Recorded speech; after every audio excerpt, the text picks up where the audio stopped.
The heavy steel door slammed shut, plunging me into absolute darkness. My own son had just locked me in the freezing basement of the home I raised him in. He thinks I am a helpless widow of 52, terrified and ready to sign over the insurance money, but he has forgotten the secret passage his father built 20 years ago. As the lock clicks, I do not cry. I smile. My name is Agnes Morell. 52 years on this earth. 30 of them spent dissecting lies as an auditor for the North Star Compliance Bureau. Yet I never saw the biggest lie living under my own roof until the lock clicked shut. The sound was final. A sharp metallic snap that severed my life from the world above. The basement of our Marlin Ridge home was always damp, smelling of mildew and neglect. But tonight the cold bit into my bones with a malice that matched the man standing on the other side of the heavy oak door. My son. My adopted son. Riley Morell. 28 years old and currently breathing like a rabid animal just inches from the wood. It started with the check. The payout from Nathan's accident was substantial. $2 million. That kind of money changes people. Or perhaps it just peels away their masks to reveal the rot underneath. Riley had been hovering for weeks. First, it was helpful advice about investing. Then it became insistent demands to see the bank statements. He began showing up at the grocery store when I was shopping, watching me from the aisles. He pressured me to sign power of attorney documents, claiming I was too grief-stricken to handle the estate. I had refused. I lifted my hand to my face and flinched. The sickly, sweet chemical scent clinging to my wrist made my stomach turn. He had not just pushed me down here. He had sedated me. I remembered a cup of tea, a heavy drowsiness that felt unnatural, and then waking up on the concrete floor with a headache splitting my skull. He had dragged me down the stairs like a sack of garbage while I was unconscious. "Mother, stop playing games. I know you can hear me."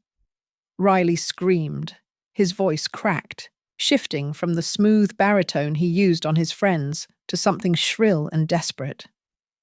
"Just sign the papers. It is simple. You are not capable of managing that kind of money alone. You are confused. You are sick." I remained perfectly still. The silence was my only weapon right now. I knew it would infuriate him. My eyes adjusted to the gloom. The basement was cluttered with boxes of Christmas decorations and old furniture. Shadows stretching long and distorted across the floor. A memory clawed its way to the surface. Riley was 16.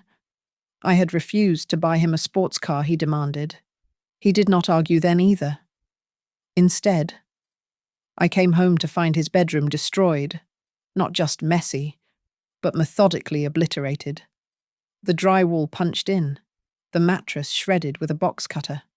He had sat in the middle of the ruin, staring at me with dead eyes, utterly devoid of remorse. That was the boy standing outside the door now. He was willing to burn it all down to get what he felt he was owed. "Do not make me come in there, Agnes," he threatened, dropping the mother act. "I will leave you down there for a week if I have to. You will get thirsty. You will get hungry. And then you will sign whatever I put in front of you." "Riley?" I whispered to myself, testing my voice. It was raspy, dry from the drugs. "Did you say something?" He roared, banging his fist against the wood. "Open your mouth. Tell me you are going to be reasonable. I am doing this for your own good." He thought he had calculated everything. He thought he had the upper hand because he held the key to the only door he knew about. But Nathan and I had bought this house long before Riley came into our lives. It was an old bootlegger property from the 20s, full of quirks that did not appear on the blueprints Riley had been studying so obsessively. I shifted my weight, wincing as my knees popped. I moved toward the back wall, where the stone foundation was rough and uneven. My fingers traced the cold surface, counting 3 stones up from the floor, 2 stones over from the corner. "I am not going to ask again," Riley yelled, kicking the door. I found it. The mortar around the stone was crumbly, fake. I pressed my palm against the cool rock. He thinks I am trapped. He thinks I am just a frightened old woman. But he has no idea what this house really is. I gripped the loose brick and felt it shift. The cold of the stone seeped into my fingertips, triggering a memory so vivid it almost drowned out the darkness of the basement. I remembered the first day we brought him home. Riley was 8 years old. He sat in the back seat of our station wagon, staring out the window with a stillness that was unnatural for a child. He did not have a toy or a blanket. He just had his hands folded in his lap and eyes that seemed to dissect the world rather than observe it. Nathan and I were so naive then. We believed we were the saviors. "He has had a hard start. Agnes." Nathan had whispered to me that night as we watched Riley sleep. "But we can fix this. We have enough love to fill all the empty spaces inside him." We were wrong. You cannot fill a bucket that has no bottom. The signs were there from the beginning. Small fissures in the foundation of our new family. Things would go missing, my favorite silver brooch, a $20 bill from Nathan's wallet, and Riley would deny it with a face of angelic innocence. Later, I would find the items destroyed, buried in the garden, or flushed down the toilet. He did not steal because he wanted the objects. He stole because he wanted to take things away from us. But whenever neighbors or social workers visited, he transformed. He was polite, charming, and articulated his gratitude with a precision that made the adults coo. He was a perfect actor on a stage I did not know I was building.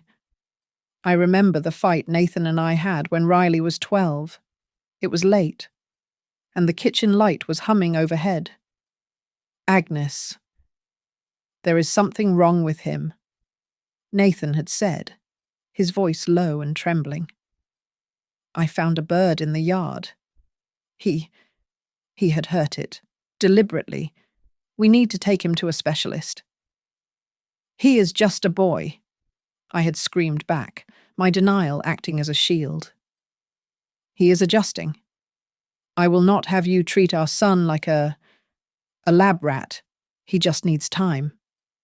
I won that argument, and because I won, I lost everything.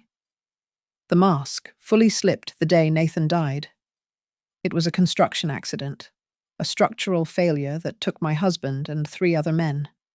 I was sitting on the living room sofa, weeping until my throat felt like it was bleeding. When Riley walked in, he was 22 then. He did not hug me. He did not cry. He stood over me, looking at my tear-stained face with mild curiosity. "Did he update the policy?" Riley asked. I froze, looking up at him. "What?" "The life insurance," he said, his voice flat. "Did he update the beneficiary to include me, or is it all in your name?" A chill went through me that was colder than death. That was the moment the mother in me died, though I refused to bury her for another 6 years. In the months following the funeral, Riley systematically dismantled my independence. It started as kindness. "Let me handle the utility bills. Mum, you are too stressed." Then it became control. "I fired the gardener. We save money if I do it." He isolated me from my friends, telling them I was too depressed for visitors. He took over the computer, the bank accounts, the mail. Whenever I tried to push back, he would gaslight me, making me question my own memory. I told you about that withdrawal last week, Agnes, he would say, shaking his head. You really are losing it. Maybe we should look into assisted living if you cannot remember simple conversations. I wanted to run. I planned it a dozen times, but my health was failing, my joints aching more every day, and I had no access to my own money. I was a prisoner in the open, held captive by my own physical weakness and his psychological warfare. Standing in the dark basement, I closed my eyes.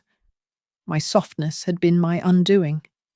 I had invited a wolf into my home, fed it from my own plate, and defended it when it growled at others. I had spent years trying to love the darkness out of him, never realizing that the darkness was not a stain on his soul. It was the entire substance of who he was. My fingers gripped the loose brick tighter. My greatest mistake was not adopting Riley. My greatest mistake was refusing to see him for what he truly was until he turned the key on me. But the time for blindness was over.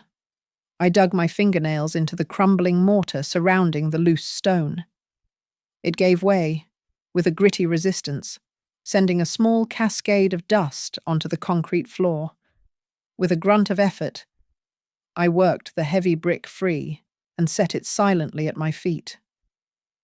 Behind it lay a jagged rectangle of darkness, a narrow utility chase that ran the vertical length of the house.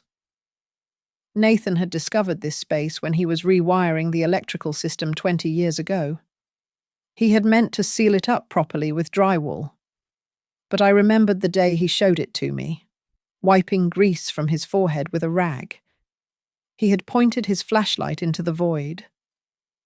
I will leave this access panel here for now, Aggie, just in case we need to get to the pipes again, he had said. He never got around to closing it permanently, and I never told a soul it existed. I exhaled, emptying my lungs to make myself as small as possible. I stepped into the gap. The air inside was stale, tasting of old wood, dry rot, and fiberglass insulation. It was a tight squeeze. The rough wooden studs scraped against my shoulder, and a sharp bolt snagged the sleeve of my cardigan. A sharp pain shot through my hip, a cruel reminder of the arthritis that had been plaguing me for the last 5 years. I bit my lip so hard I tasted iron to keep from crying out. I could not afford to make a single sound. I felt around on the ledge of the inner framing, my hands trembling slightly. My fingers brushed against something smooth and rectangular. The wooden box. It was exactly where Nathan had stashed it. He called it his emergency kit. A joke between us. But he was serious about being prepared. I fumbled with the brass latch and opened it. Inside, resting on a bed of dry foam, was the heavy block of his old satellite phone. He used to take it to remote construction sites where standard cell towers did not reach. I pressed the power button. The small green screen flickered to life, casting a ghostly, dim glow on my face. I watched the signal bars. Searching. No service. I cursed silently. The basement walls were too thick, the earth around the foundation too deep to let a signal penetrate. I needed elevation. I needed to get to the upper floors. I looked up.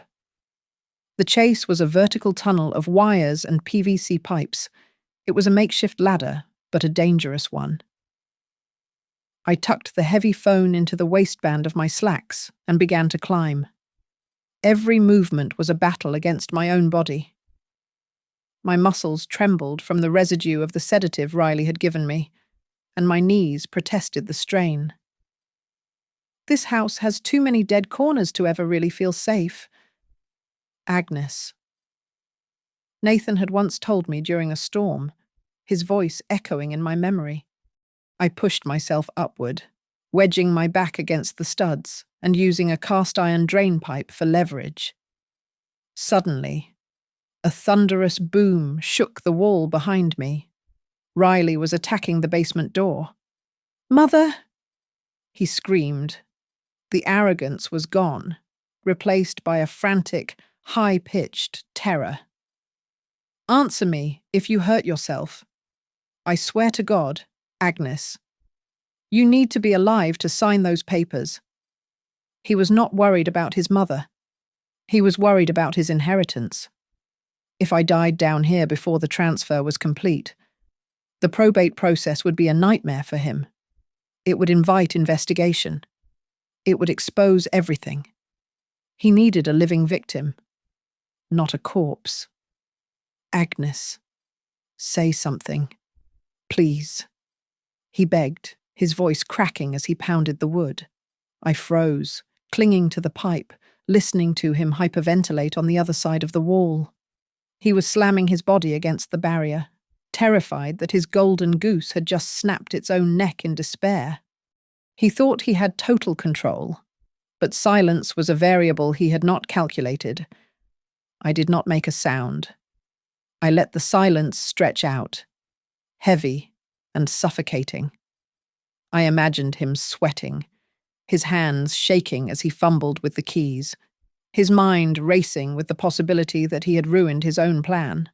For the first time all night, the fear in the air did not belong to me. I looked up toward the sliver of light filtering from the vents above. A grim smile touched my lips in the darkness. "Now it is your turn to be afraid," I whispered to the dust. Above me, the faint outline of the old ventilation grate appeared in the gloom. This was the intersection where the chase met the floor joists of the first level. Nathan had installed this vent to circulate air behind the heavy appliances in the laundry room, a detail Riley would never notice because it was hidden behind the dryer. It was my only way out. I braced my feet against a horizontal stud and pushed upward with my good shoulder. The grate was heavy, rusted into place by years of humidity. I gritted my teeth and shoved harder. Suddenly, the metal gave way, shifting just an inch, a thick cloud of grey dust, undisturbed for 2 decades, rained down instantly. It covered my face, filling my nose and mouth with the taste of decay and dead skin. My throat convulsed. I tried to swallow the urge, clamping my hand over my mouth, but my lungs rejected the intrusion. I coughed. It was a singular hacking sound, loud and wet, echoing inside the hollow wooden shaft like a gunshot. "What was that?" Riley's voice came from the top of the stairs. I froze. My entire body went rigid, pressing against the rough insulation. "Mother?" He thundered down the steps. He did not have the key in his hand. He had just come to listen. I held my breath, my heart hammering against my ribs so hard I feared the vibration would shake the wall. A beam of light sliced through the horizontal slats of the wooden door. It swept across the concrete floor, illuminating the empty chair where he expected me to be cowering. The beam danced frantically over the boxes, the stone walls, and then settled on the floor near the loose bricks. The dust I had dislodged was floating there, dancing in the light like tiny, traitorous diamonds. "You are hiding in the corners now." Riley laughed, but the sound was brittle. "That is fine. Stay in the dark. If you do not cooperate by morning, I will reduce your rations. I will turn off the main breaker. You will sit in absolute blackness until you lose your mind." He waited for a response. I bit my lip until I tasted the copper tang of blood. I did not move a muscle. "Have it your way," he spat. The light clicked off. His footsteps retreated, heavy and angry, back up the stairs. I let out a shuddering breath. I could not wait any longer. He was unstable, and his patience was evaporating. I pushed the grate again, harder this time. It scraped against the subfloor. a grinding metal screech that made me wince. I shoved it aside, creating a gap just wide enough for my body. I reached up, grabbing the floor joist, and began to pull myself out of the wall void. My head and shoulders cleared the opening. I was staring at the back of my washing machine. I kicked my legs, scrambling for purchase. But suddenly my progress halted with a violent jerk. A jagged steel reinforcement bar, likely bent during some past repair, snagged the belt loop of my slacks. I tugged, but I was stuck. In my panic, I thrashed my legs, and the steel bar banged against the hollow metal of the ventilation shaft. Clang. Clang. The noise reverberated through the house like a church bell. "What the hell are you doing down there?" Riley screamed. He was not walking this time. He was running. I heard him throw his body against the basement door. The wood groaned under the impact. He did not have the key. He was going to break it down. "Open this door, Agnes, I swear to God." Crack. The frame was giving way. I looked down at my trapped hip. There was no time to be gentle. I planted my hands on the laundry room floor and heaved with every ounce of hysterical strength I possessed.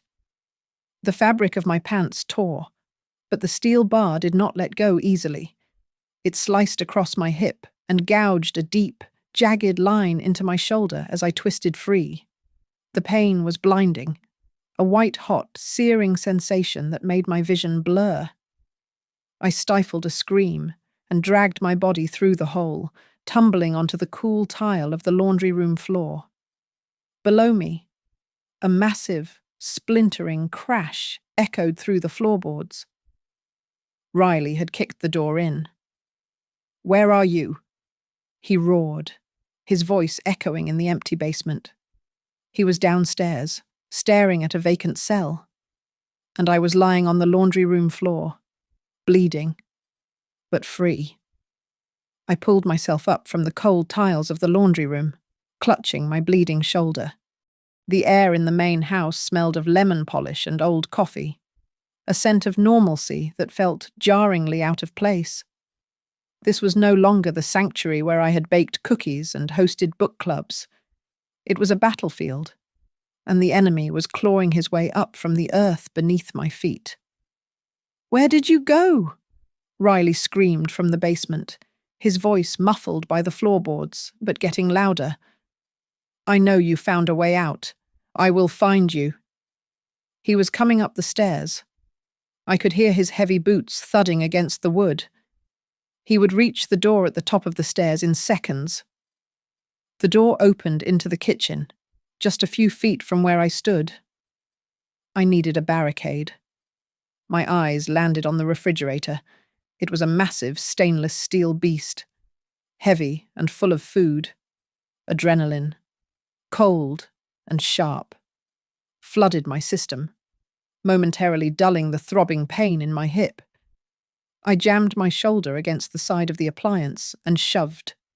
It groaned, the rubber feet screeching against the linoleum. "What is that noise?" Riley shouted, closer now. He was at the top of the stairs. He tried the handle. "Open this door." I gritted my teeth and heaved with everything I had left.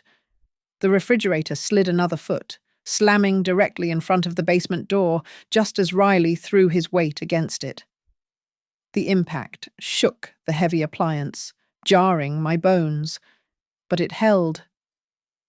"You bitch," he howled, pounding on the wood. "Move this thing, or I will kill you." I did not answer. I limped to the wall phone near the pantry.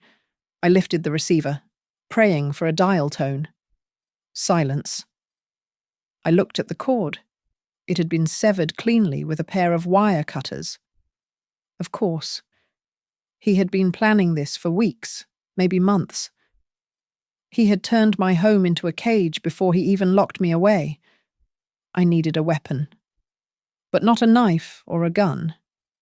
I could not overpower a 28-year-old man in a physical fight. I needed to use the house against him. I moved as quickly as my injured leg would allow down the hallway to Nathan's old study.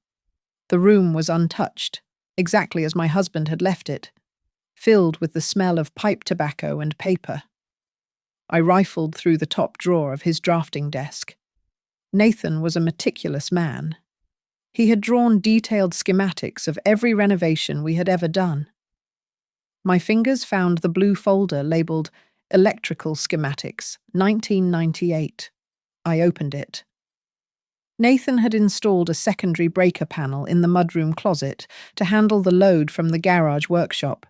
It controlled the kitchen and the hallway lights. Riley was still throwing himself against the basement door. The refrigerator was inching forward with every blow. He would be out in a minute.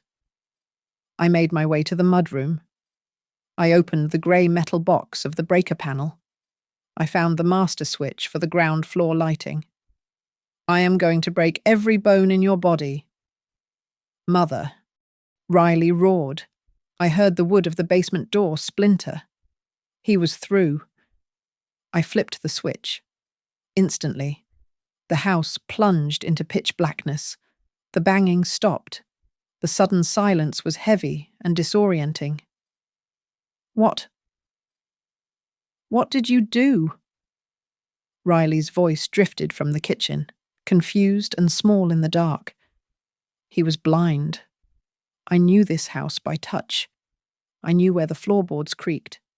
I knew the exact distance from the wall to the doorframe. Damn it, where is the flashlight? I heard him crashing into the island counter, followed by the sound of glass shattering. He was stumbling, angry and disoriented. He assumed I was running for the front door. He would expect me to flee into the street.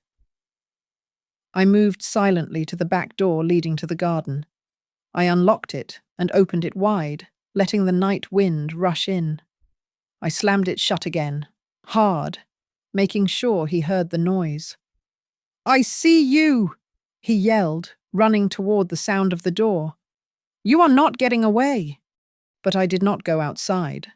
While he rushed toward the backyard, chasing a ghost, I slipped into the shadows of the hallway. I was not leaving yet. There was something upstairs I needed to get. I turned toward the staircase, moving like a phantom in my own home. I slipped into Riley's bedroom and closed the door softly behind me. The air inside was thick, smelling of stale pizza, unwashed laundry, and a sharp, metallic tang of nervous sweat. I had not stepped foot in this room for 5 years, respecting the privacy of a grown man. But standing there in the gloom, I realized I had not been respecting his privacy. I had been ignoring the rot growing in the center of my home. I risked turning on the small desk lamp, keeping the beam low. The room was a disaster zone of discarded clothes and empty energy drink cans. But the desk itself was an island of meticulous, terrifying order. I moved closer, my hand trembling as I picked up a stack of papers. They were practice sheets. Line after line of my signature Agnes Morell, written in black ink. The first few were clumsy, jagged imitations. But as I flipped through the pages, the handwriting transformed. It became smoother, looping with the exact unique tremor I had developed in my wrist over the last decade. He had not just studied my finances, he had studied my hand until he could become me on paper. "You diligent little thief," I whispered, my voice shaking with a mixture of rage and nausea. I pushed the practice sheets aside and found a thick leather binder. I opened it. Inside were loan agreements, but not from any bank. These were predatory contracts with names I did not recognize, bearing interest rates that were criminal. I scanned the numbers. Riley owed over $200,000. He had gambled or made bad investments. Or perhaps he had just lived a life he could not afford. He was drowning, and I was his life raft. Or rather, my death was his life raft. Then I saw it. A yellow, sticky note stuck to the corner of his computer monitor. It was written in his casual scrawl, a reminder to himself, like one might write to buy milk. Mum is worth more dead. I had to grab the edge of the desk to keep from collapsing. I stared at those 5 words. He had done the math. He had calculated the value of my breathing against the value of my insurance policy, and he had decided I was a deficit. Next to the monitor was a small orange prescription bottle. I picked it up. Halcyon? A powerful sedative. It was not prescribed to Riley, nor to me. The name on the label was scratched out. This was the chemical weapon he had used to drag me into the basement. He had likely been dosing me for weeks in smaller amounts, making me feel confused and weak, gaslighting me into believing I was losing my mind, so that when I finally disappeared, the neighbours would just nod and say poor Agnes had been declining for a long time. I looked at the corkboard above the desk. My breath hitched in my throat. There were photos of me. Not family portraits, but candid, grainy shots taken from angles I did not recognize. Me sleeping on the couch with my mouth slightly open. Me gardening with my back turned. Me sitting at the kitchen table staring at a wall. Oh, God. Why? I whimpered. He had been watching me like a hunter watches a deer from a blind. He was looking for weaknesses, for patterns, for the perfect moment to strike. The laptop on the desk was in sleep mode. I touched the trackpad, and the screen flared to life. It was not password-protected arrogance. Again. He assumed no one would ever enter this room. The browser was open to a search engine. The history was a litany of cold-blooded intent, how to expedite probate process in state, unattended death cleanup services, statute of limitations on elder neglect. I stood there, surrounded by the physical manifestation of his hatred. I had spent 20 years worrying if I was a good enough mother, if I had loved him enough to make up for his rough start. And all that time, he had been waiting for me to die. I was not a person to him. I was an obstacle between him and a wire transfer.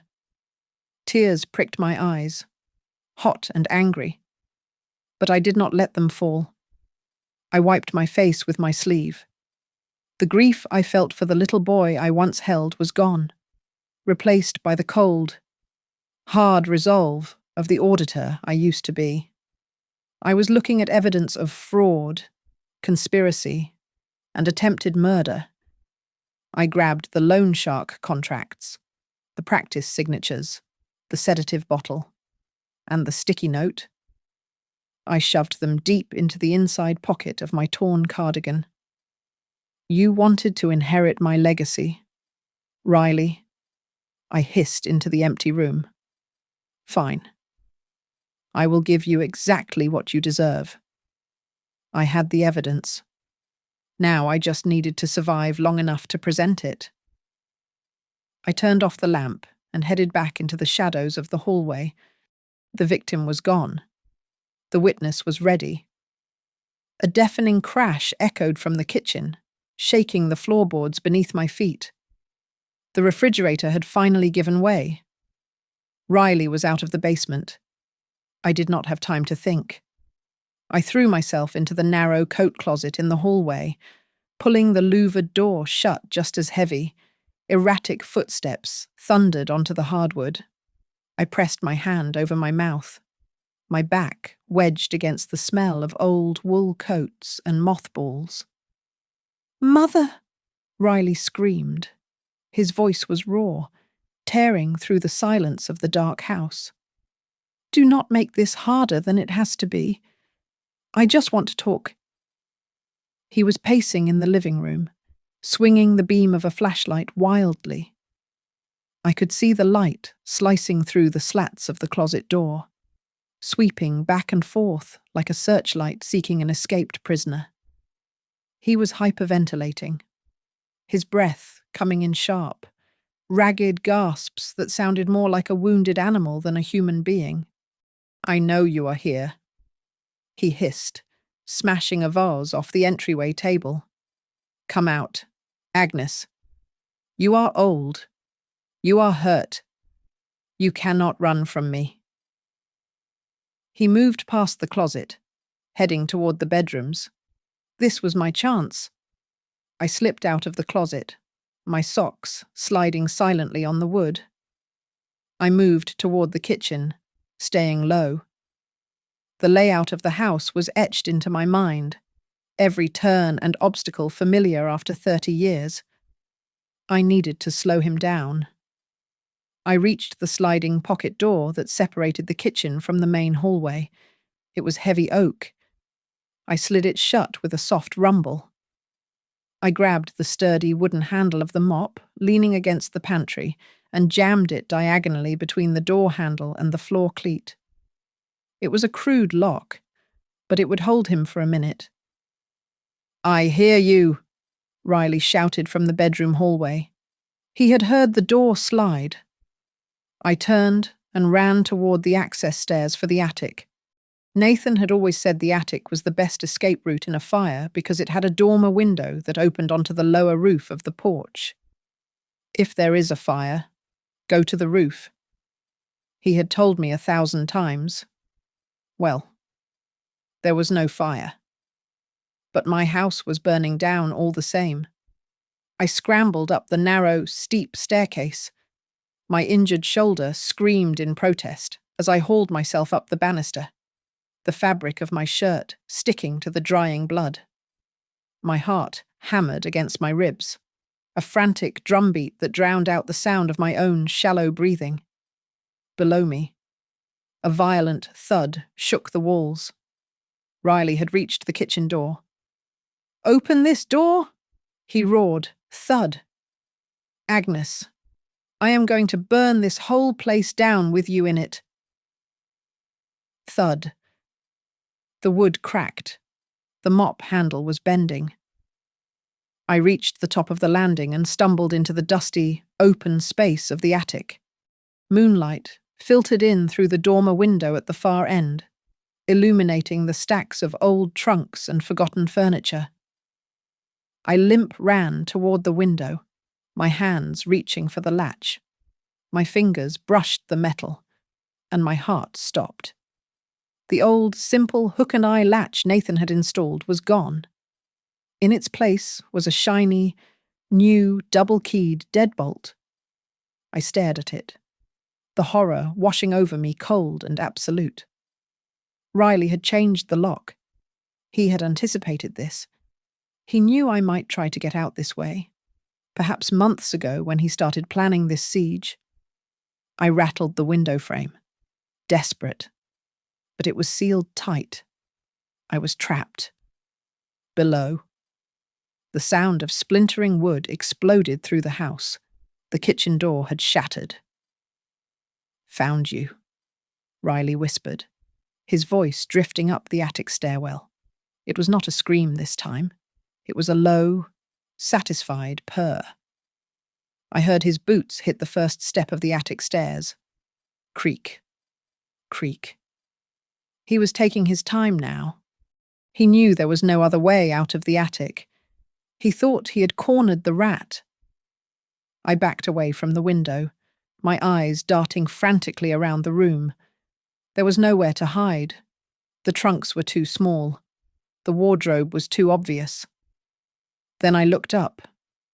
To my left, the finished drywall of the attic ended, revealing the raw, exposed skeleton of the house where the roof sloped down over the garage. There was no floor there, just the thick wooden rafters stretching out over the black abyss of the garage ceiling below. It was a dangerous, dark expanse of beams and insulation.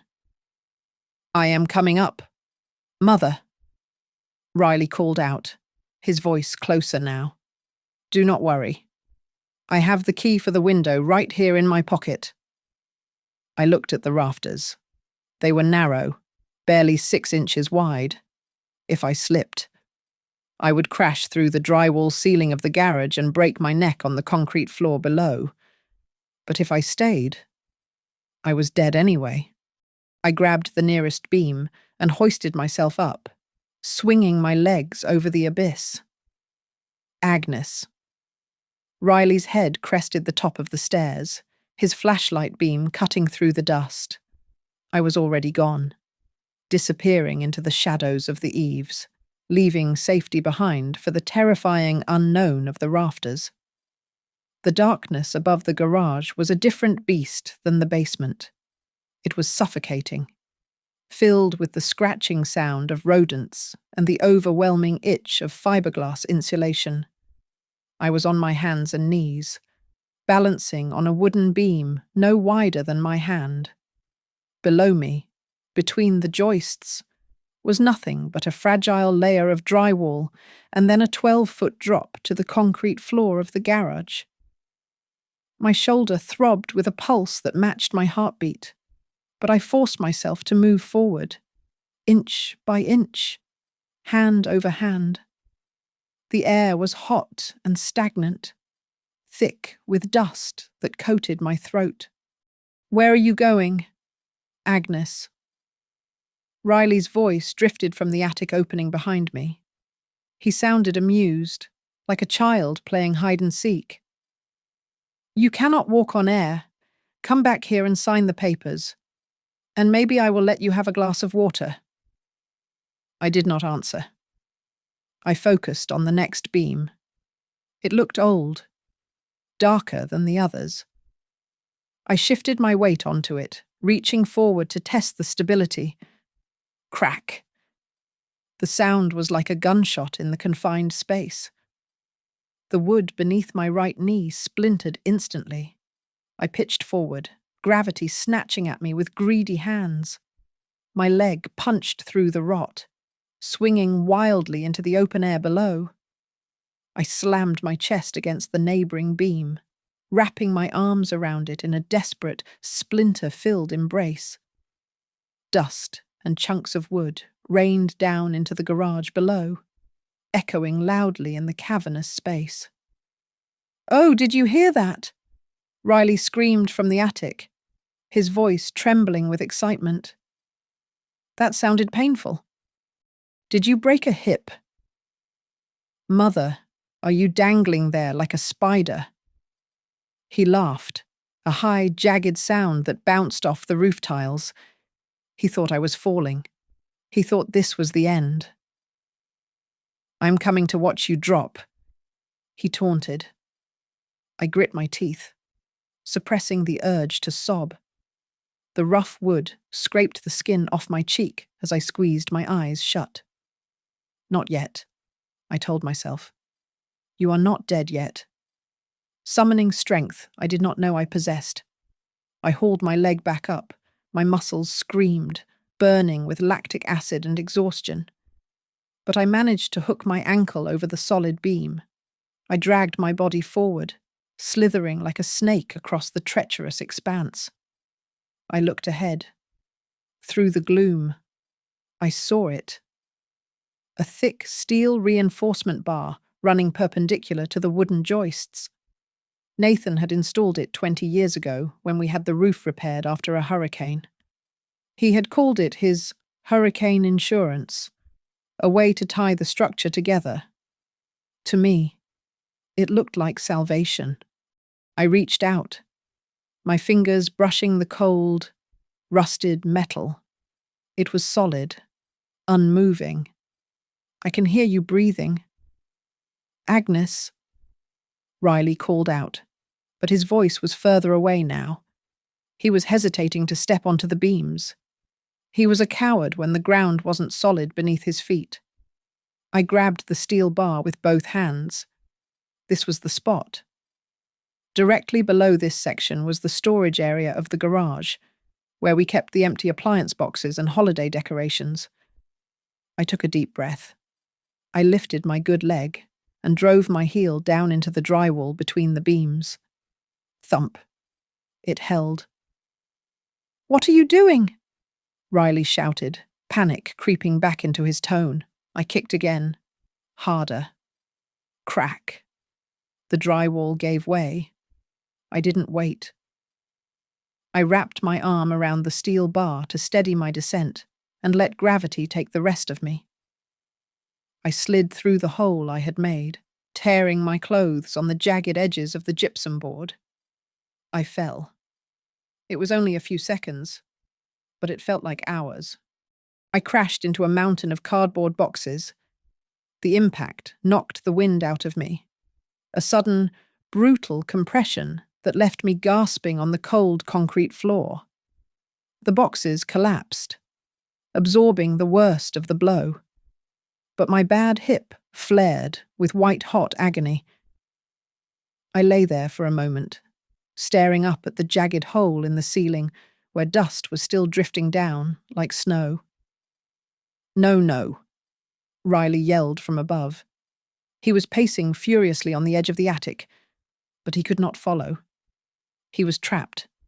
To get to me, he would have to go back down the attic stairs, navigate the barricade I had made in the kitchen, and break through the side door. I had bought myself minutes. I rolled off the flattened boxes, fighting the wave of dizziness. I scrambled to my feet, limping heavily toward the far side of the garage. There it sat, Nathan's old sedan, a beast of a car, heavy steel and chrome, covered in a thick layer of dust. Riley had wanted to sell it for scrap metal, but I had refused to sign the title. I threw myself at the driver's side door. It groaned, but opened. I slid into the cracked leather seat, the smell of Nathan's old pipe tobacco hitting me so hard it made my eyes water. "Keys. Keys," I whispered frantically. Riley never drove this car. He didn't know the quirks. He didn't know that Nathan always kept a spare valet key hidden inside a small tear in the upholstery on the side of the driver's seat. My fingers dug into the foam. Please. Please be there. I felt cold metal. I pulled it out. The small silver key shone in the dim light. I jammed it into the ignition. "I am going to kill you." Riley's voice was getting louder. He was at the door connecting the kitchen to the garage. He was throwing his body against it. Bang. Bang. I turned the key. Click, click, click, whir. The engine turned over sluggishly, the battery drained from months of neglect. "Come on," I begged, slamming my hand on the steering wheel. "Come on, old girl. Do this for Nathan." Bang, the door from the house splintered. A hand reached through, fumbling for the lock. I turned the key a second time. Whir, chug, whir. It caught for a second, then died. "Agnes." Riley screamed, kicking the door open. He stood there, dishevelled, bleeding from a cut on his forehead, holding a tire iron he must have grabbed from the mudroom. His eyes were wild, wide with murderous intent. I looked him dead in the eye and turned the key a third time. I stomped on the gas pedal. Roar. The V8 engine exploded to life. A thunderous, beautiful sound that filled the small garage. The headlights flared on, blinding Riley where he stood. I shifted into reverse. The gears ground together, but they caught. "It is over, Riley," I whispered. I slammed my foot on the accelerator. I slammed the sedan into reverse, the tires shrieking against the smooth concrete of the garage floor. Riley lunged for the car, his fingers scrabbling against the glass of the driver's side window. He was screaming, his face contorted into a mask of pure, animalistic rage. But the heavy steel frame of Nathan's old car was a fortress he could not breach. "Open the door. You cannot leave me. I own you." Riley bellowed, his fist hammering against the reinforced glass. I did not look at him. I locked my eyes on the garage door frame as it rushed past. I spun the wheel hard to the left, the rear of the car swinging out into the driveway with violent force. The movement threw Riley off balance. He stumbled back, his hand slipping from the door handle. I shifted the gear into drive without waiting for the car to fully stop rolling backward. The transmission groaned in protest, a sickening metal crunch, but the engine caught. I stomped on the accelerator. The car shot forward down the long driveway, tearing up the manicured lawn Riley had been so obsessive about maintaining. I checked the rear-view mirror. Riley was not running after me on foot anymore. He was sprinting toward his own truck, a battered pickup he used for hauling construction debris. "Go, Agnes. Go," I whispered to myself, my hands gripping the steering wheel so tightly my knuckles turned white. I turned onto the main road, leading toward the center of Marlin Ridge. The streetlights blurred into streaks of orange as I pushed the speedometer past 60 miles per hour. The silence of the night was shattered by the roar of an engine behind me. I looked up. High beams flooded the interior of my car, blinding me. He was there. The grill of his truck loomed in the mirror like the mouth of a shark. He was gaining on me. Wham! The impact snapped my head back against the headrest. The sedan lurched forward, the rear tires losing traction for a terrifying second before gripping the asphalt again. Riley had rammed me. He was trying to run me off the road. "Pull over!" I heard him scream over the roar of the engines. He pulled up alongside me in the oncoming lane, swerving his truck toward my door. "I will kill us both, I swear it. Pull over." He was insane. He had lost the carefully constructed mask of the grieving son and revealed the monster underneath. He slammed his truck into the side of my car. Metal screamed against metal, sparks flying up past the window. The sedan shuddered violently, drifting toward the deep drainage ditch on the right. Panic rose in my throat, choking me. I was 52 years old. I was tired. I was injured. I wanted to close my eyes and let it end. But then I heard Nathan's voice, clear as a bell, from a memory buried 22 years deep. It was the summer I turned 30, the year I finally learned to drive. We were on a wet road, and the car had started to slide. "Do not slam the brakes. Aggie, if you lose control, you do not fight the skid. You wait for the other driver to make the mistake, and then you steer into the gap." Riley wound up for another hit. He swung his truck wide to the left, preparing to sideswipe me with enough force to flip the sedan. I watched him. I waited. Just as he jerked his steering wheel toward me, I slammed on the brakes with both feet. The sedan locked up, tires smoking, and dropped back instantly. Riley expected resistance. He expected my car to be there to absorb his blow. Instead, he hit nothing but empty air. The momentum of his own aggression carried him too far. His truck swerved violently into my lane, overcorrected, and spun out of control. No. His scream was cut short. The truck skidded sideways, tires screeching a eulogy, and slammed broadside into a concrete utility pole. The sound was horrific, a crunch of collapsing steel and shattering glass that vibrated through the floor of my car. Steam hissed from his radiator, billowing into the night air. I stopped the car 10 yards away. My chest was heaving. I looked in the mirror. The truck was crumpled, but I saw movement in the cab. He was alive. If he was alive, he was still coming. I did not turn back. I took my foot off the brake and drove. I reached the Marlin Ridge police station 5 minutes later. I abandoned the car in the middle of the entrance, the door hanging open as I stumbled up the steps. The desk sergeant, a man named Miller, whom I had known for 15 years, looked up from his coffee. His eyes went wide when he saw me covered in dust, blood seeping through my shirt, wild-eyed and shaking. "Mrs. Morell," he gasped, rushing around the counter. My God, what happened? I reached into my torn cardigan. My hands were shaking so bad I could barely hold the items. I slammed the prescription bottle of Halcyon onto the counter, then the photos, then the loan shark papers with the forged signatures. "He locked me in the basement," I said, my voice sounding like it belonged to a stranger. "He drugged me. He tried to kill me for the insurance money. He is down on Route 9. He crashed his truck." Officer Miller looked at the evidence, then at the terror etched into my face. He grabbed his radio instantly.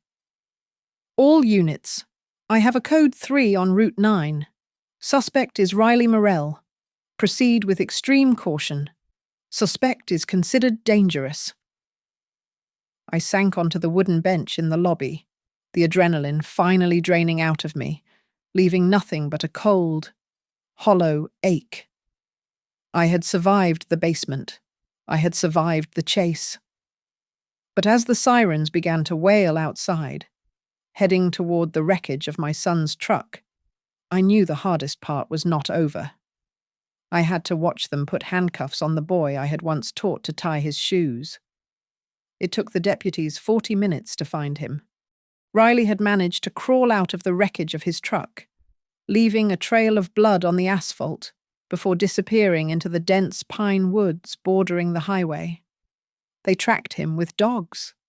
They found him limping near an old creek bed, muddy and bleeding, but still spitting venom at anyone who came near him. When they finally wrestled him into cuffs, he did not ask for a lawyer, and he did not ask if I was okay. He just screamed my name over and over again, like a curse. 2 hours later, I stood in the darkened observation room of the police station. The one-way glass was cool against my forehead. On the other side, under the harsh fluorescent buzz of the interrogation room, sat my son. He looked small. The arrogance that had filled the house for the last 6 months was gone, replaced by the frantic, twitching energy of a trapped animal. "She owes me," Riley shouted, slamming his handcuffed fists onto the metal table. I kept that house running. I took care of everything, while she sat around crying over Dad. "It is my money. I earned it." I watched him unravel. He did not look like the boy I had raised. He looked like a stranger. He blamed the loan sharks who were threatening to break his legs if he did not pay up by Friday. He blamed Nathan for dying in an accident and leaving the money to me instead of him. He blamed the house for being old. He blamed me for being too stubborn to just die. He blamed everyone and everything except his own greed. Detective Miller stood beside me, his arms crossed. "We have enough, Mrs. Morell," he said softly. "The documents you brought in proving the forgery, the sedative bottle, the attempted vehicular manslaughter on the highway, plus the false imprisonment. He is looking at 20 years to life. He will not be hurting anyone again." I felt a heavy stone of sadness settle in my chest, mourning the little boy with the scraped knees I used to bandage. But as I looked at the man snarling at the detective on the other side of the glass, I realized that the boy had died a long time ago. I did not feel regret. I had chosen to live. I had chosen not to be a victim. When I finally walked out of the station, the sun was just starting to crack the horizon, painting the sky in bruises of purple and gold. A silver sedan pulled up to the curb. It was Lillian, my niece. She was the only one in the family who had kept trying to call me even when Riley blocked her number. She ran up the steps and wrapped me in a fierce hug that held all my broken pieces together. "Aunt Agnes," she sobbed into my shoulder. "I am here. You are safe now." I never spent another night in the house on Marlin Ridge. I could not go back. The walls held too many secrets, and the air in the basement was too thick with the memory of my own son trying to bury me alive. I put the house on the market the following week. It sold in 3 days to a young couple who saw potential where I only saw pain. I took the insurance money, the $23 million that Riley had been willing to kill his own mother for, and I moved 3 states away. I bought a small, weathering cottage in a seaside town called Oak Haven. Here, the air smells of salt and freedom, not mildew and lies. I have a garden again. I have neighbors who wave. I sleep with the windows open, standing on my new porch, watching the sunrise over the Atlantic Ocean. I took a sip of tea. The nightmare was over. I thought about Riley sitting in his cell, staring at a wall, wondering how his perfect plan had failed. He had underestimated the one thing he should have respected: my will to survive. I whispered to the wind, sending the words back toward the life I had left behind. "You thought you had locked me in, but you did not know that I had unlocked my whole life from the inside." Wow, that was such an intense journey with Agnes, and I am so glad you stuck with us until the very end to see her finally find her freedom. I would love to know where you guys are tuning in from today, so please drop your city or country in the comments below because I really enjoy connecting with you all. If you enjoyed this story, please make sure to subscribe to the Grandma's Family Diary channel, hit that like button, and smash the hype button to help this story get recommended to even more people.